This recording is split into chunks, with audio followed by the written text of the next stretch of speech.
नमस्कार दोस्तों, कैसे हैं आप लोग। उम्मीद करता हूं सब ठीक होंगे। ज्ञान संचार बाय बीएसपी यूट्यूब चैनल पर आपका हार्दिक स्वागत है, आपका हार्दिक अभिनंदन है।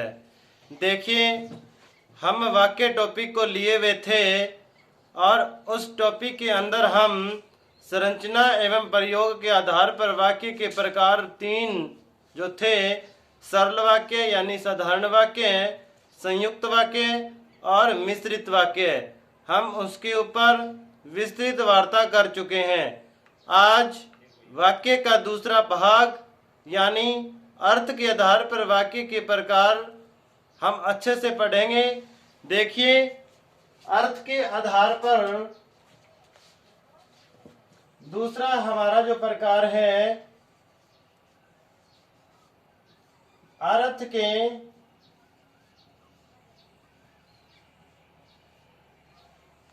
आधार पर वाक्य। अर्थ के आधार पर वाक्य कितने होते हैं? अर्थ के आधार पर वाक्य होते हैं प्यारे विद्यार्थियों 8। अर्थ के आधार पर वाक्य होते हैं 8। जैसे नंबर 1, विधानवाचक, इसको हम विधानार्थक भी कहते हैं। दूसरा है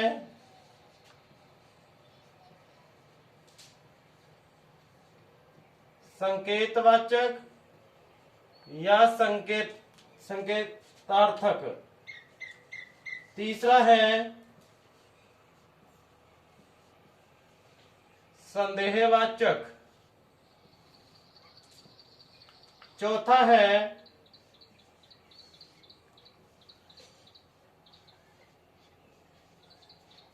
इच्छावाचक। पांचवा है आज्ञावाचक या आज्ञार्थक। अर्थ के योग में भी हम इसको ले सकते हैं। छठा है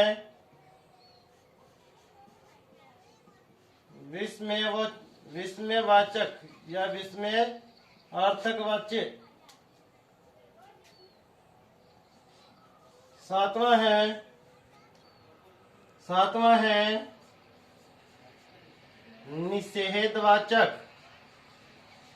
निषेधवाचक या निषेधार्थक। और आठवां है प्रश्नवाचक।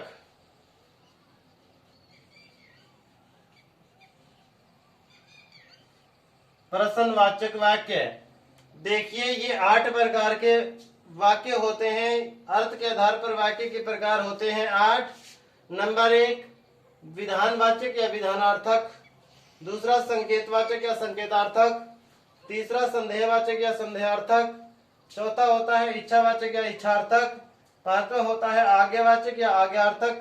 छठा विस्मयवाचक या विस्मयार्थक। सातवां होता है निषेधवाचक या निषेधार्थक।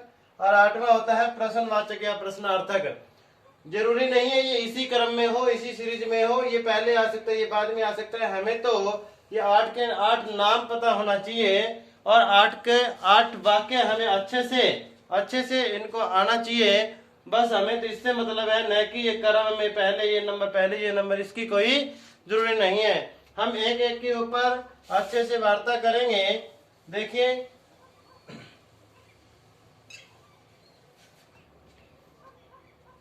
पहला है विधानार्थक, यानी कि जिस वाक्य के अंदर विधान का भाव हो। जैसे हम कहते हैं कि विधि का विधान है कि जो होनी है वो होकर ही रहेगी, यानी कि विधान, यानी कि जिस वाक्य के अंदर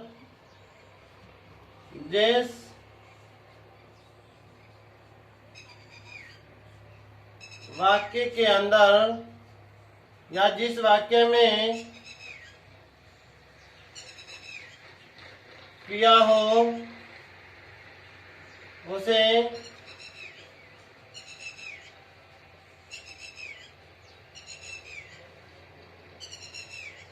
विधानवाचक वाक्य कहते हैं। वाक्य कहते हैं चाहे वो वाक्य यानी कि जिस वाक्य के अंदर क्रिया हो, चाहे वो क्रिया अकर्मक हो या सकर्मक हो, इससे कोई फर्क नहीं पड़ता। जैसे प्रवीण चलता है, मोहन कार्य करता है। ये था हमारा विधानवाचक या विधानार्थक, यानी कि जिस वाक्य के अंदर क्रिया हो, चाहे वो क्रिया आकर्मक हो, चाहे वो क्रिया सकर्मक हो। देखिए पहले के अंदर क्रिया आकर्मक है और दूसरे के अंदर क्रिया सकर्मक है। अकर्मक क्रिया का मतलब होता है जिसमें कर्म ना हो, और सकर्मक क्रिया का मतलब होता है जिस वाक्य के अंदर, जिस क्रिया के अंदर कर्म हो। देखिए दूसरा वाक्य है, दूसरा वाक्य हम पढ़ेंगे, ले लीजिए इच्छावाचक। इच्छावाचक वाक्य यानी जिस वाक्य में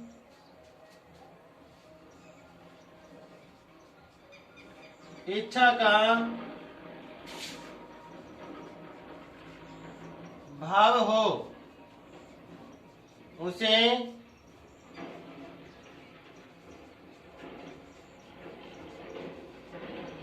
इच्छावाचक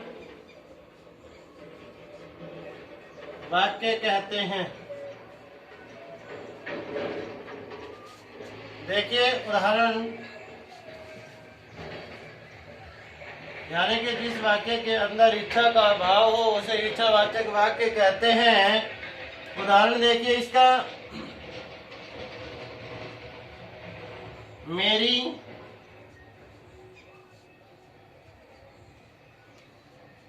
इच्छा है कि मेरा चयन प्रशासनिक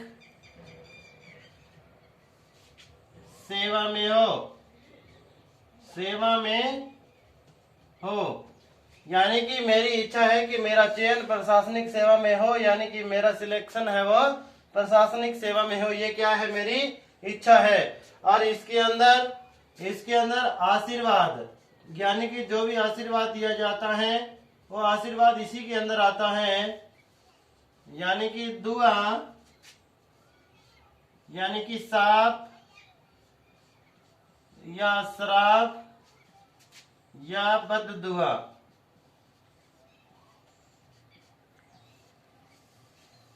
ये सारे के सारे इच्छावाचक वाक्य के अंदर आते हैं। आशीर्वाद यानी कि जब हम किसी बुजुर्ग के पांव लगते हैं तो वो कहता है सदा खुश रहो, ये क्या होता है, आशीर्वाद होता है। और दुआ यानी कि जब हम इनडायरेक्ट रूप से, कोई कहीं दूर बैठा है और हम उसके लिए दुआ करते हैं, वो होती है दुआ। साप यानी कि साप, गाली गलोच, यानी कि इसके अंदर एक गाली भी आता है। श्राप, गाली गलोच या बद्दुआ होती है, वो भी इच्छावाचक वाक्य के अंदर आती है। देखिए तीसरा वाक्य हम पढ़ेंगे।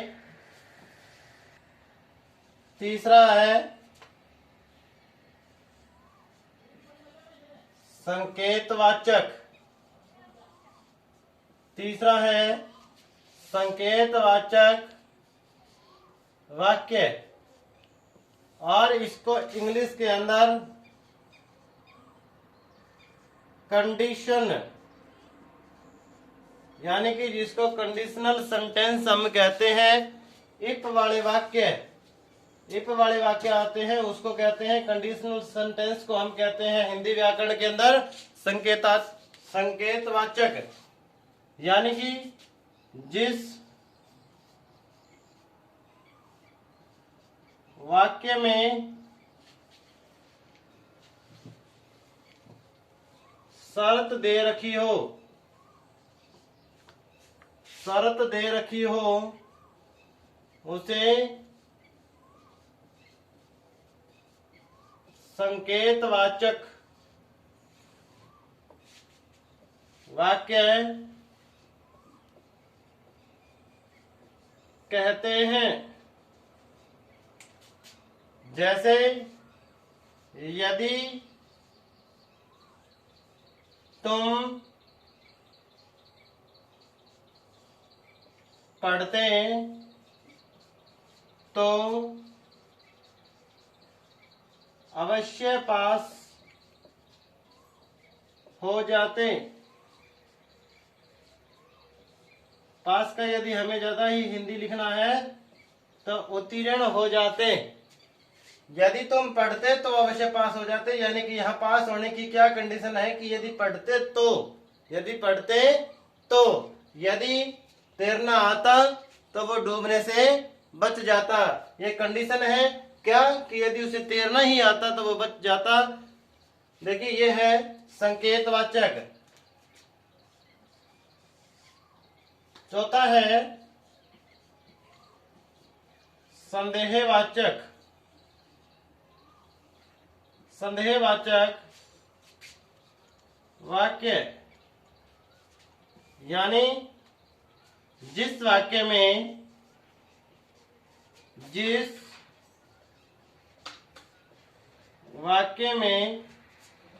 संदेहवाचक होता है जिस वाक्य में संशय या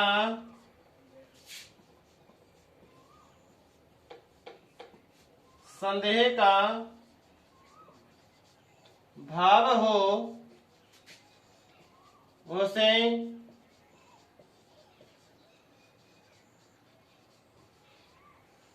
संदेहवाचक वाक्य कहते हैं। यानी जिस वाक्य के अंदर संशय या संदेह का भाव हो उसे संदेहवाचक वाक्य कहते हैं। उदाहरण देखिए, शायद कोई आया है, यानी कि जिसके अंदर संभावना व्यक्त की जाए, जिसके अंदर संभावना व्यक्त की जाए वो वाक्य संदेहवाचक में आता है। यानी कि शायद कल बारिश हो सकती है, यानी कि हम मौसम को देख करके अनुमान लगा सकते हैं कि कल बारिश हो सकती है। तो ये कौन सा वाक्य है? संदेह। कौन सा वाक्य है? संदेहवाचक है।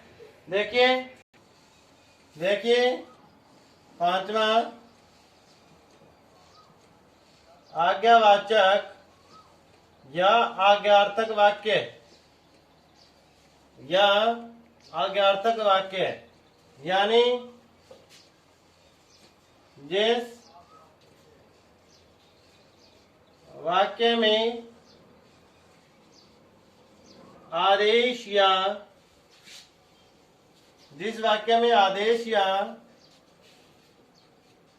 आज्ञा दी गई हो उसे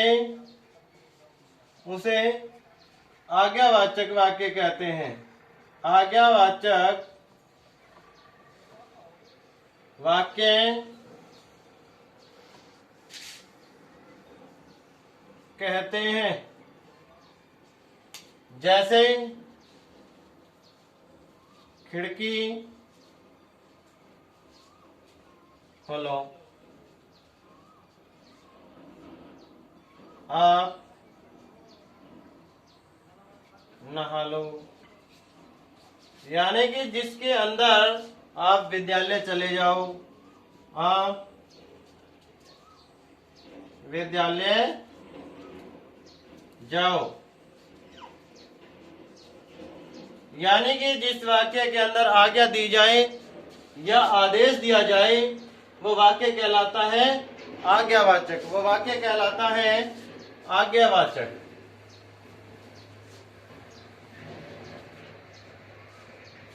देखिए छठा है हमारा निषेध वाचक वाक्य। निषेध का मतलब होता है मना करना, मना करना। यानी जिस वाक्य में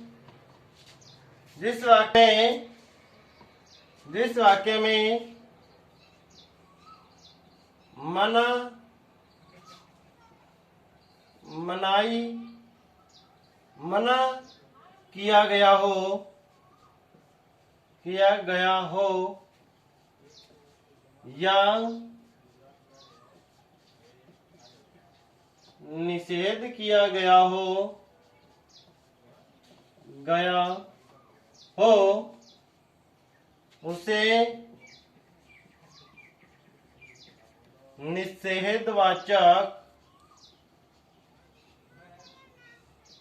वाक्य कहते हैं। जैसे उदाहरण है, आप यह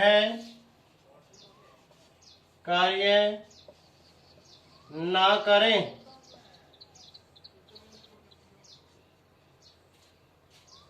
धूम्रपान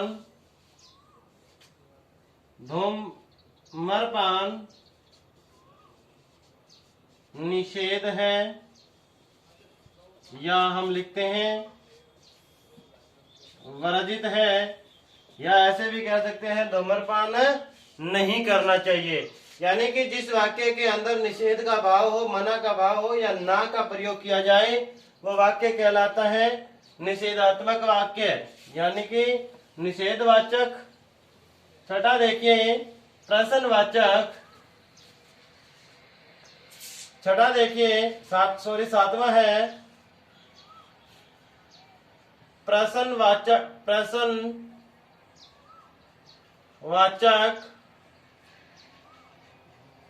वाक्य।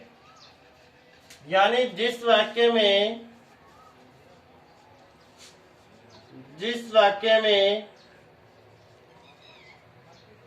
प्रश्न पूछा जाए,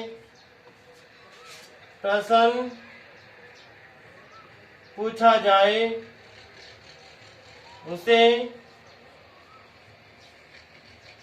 प्रश्नवाचक वाक्य कहते हैं।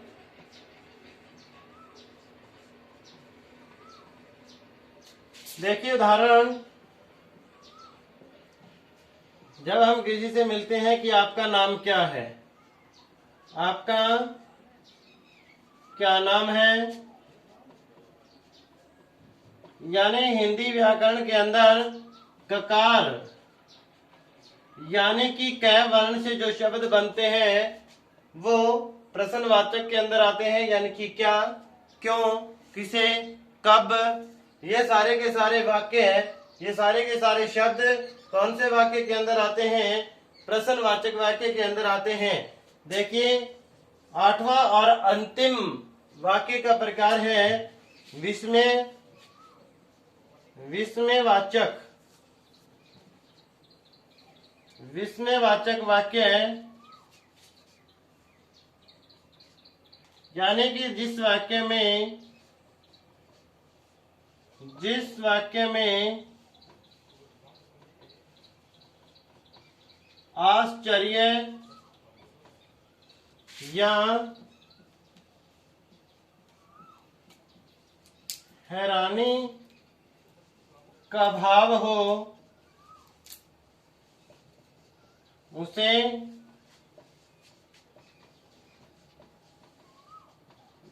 विस्मयवाचक वाक्य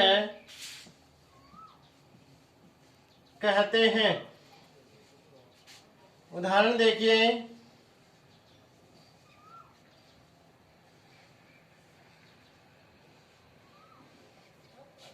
अरे आप कहाँ थे? यानी कि हैरानी वाली बात जिस वाक्य के अंदर हो, हैरानी वाली बात जिस वाक्य के अंदर हो उसे हम विस्मयवाचक वाक्य कहते हैं। ये थे हमारे अर्थ के आधार पर वाक्य के 8 प्रकार। हमने इनके ऊपर विस्तृत वार्ता की। ये वीडियो आपने यहाँ तक देखी, आपका बहुत बहुत धन्यवाद। यदि ये वीडियो आपको अच्छे लगे तो इस वीडियो को लाइक कर देना, शेयर कर देना, कमेंट करना और ज्ञान संचार बाय बीएसपी यूट्यूब चैनल को सब्सक्राइब कर लें। और जो स्क्रीन के ऊपर व्हाट्सएप नंबर चल रहे हैं उसके ऊपर व्हाट्सएप पर मैसेज डाल करके या कॉल करके आप अपना सुझाव अवश्य दें कि ये क्लासें, ये कक्षाएं आपको कैसी लग रही है, या इसमें किसी प्रकार की कोई त्रुटि है, कोई कमी है, कोई खामी है, तो उसका सुझाव दें ताकि हम भविष्य में उन बुराइयों को, उन त्रुटियों को सुधार सकें। आपका बहुत बहुत धन्यवाद। नमस्कार।